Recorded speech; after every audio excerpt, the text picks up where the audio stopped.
Spinea, cerimonia con tanto di carrozza d'epoca trainata da due cavalli bianchi. Dopo 41 anni d'amore, Gino e Lorenzo hanno detto sì in municipio davanti ai parenti e amici. I due sposi, che si sono uniti in matrimonio grazie alle unioni civili, hanno detto che oggi è stato il giorno più importante della loro vita. Entrambi, con abiti eleganti e bombette in testa, non hanno nascosto la loro commozione. Dopo il matrimonio, la festa al castello di Stigliano.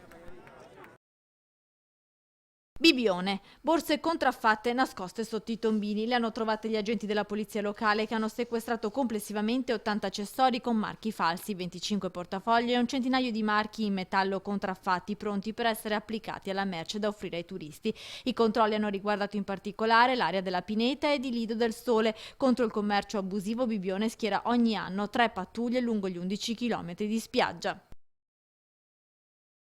Jesolo, grave incidente stradale ieri sera, poco dopo le 21:30 in via Molinato. Un automobilista ha perso il controllo della sua vettura e si è rovesciato su un fianco all'interno di un canale di scolo adiacente alla carreggiata. Sul posto sono intervenuti i pompieri che hanno liberato un turista austriaco rimasto bloccato all'interno dell'abitacolo. Il ferito è stato preso in cura dai medici del 118 e portato in ospedale. È in prognosi riservata.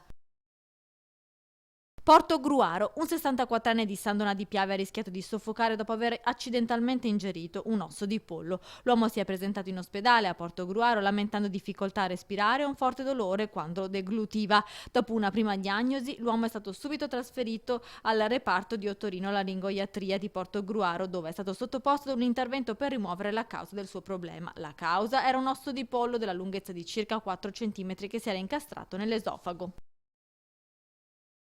Marghera, aggressione a colpi di arma da taglio venerdì sera nel piazzale del distributore del bar Zenit di via Fratelli Bandiera. La lite violenta è esplosa tra due cittadini croati che prima si sono affrontati con dei grossi rami, poi uno dei due ha estratto un coltello colpendo all'addome il connazionale. Alcuni testimoni che hanno assistito alla scena hanno chiamato subito la polizia. Le volanti giunti sul posto hanno individuato i due stranieri e ora stanno cercando di ricostruire la dinamica dell'aggressione.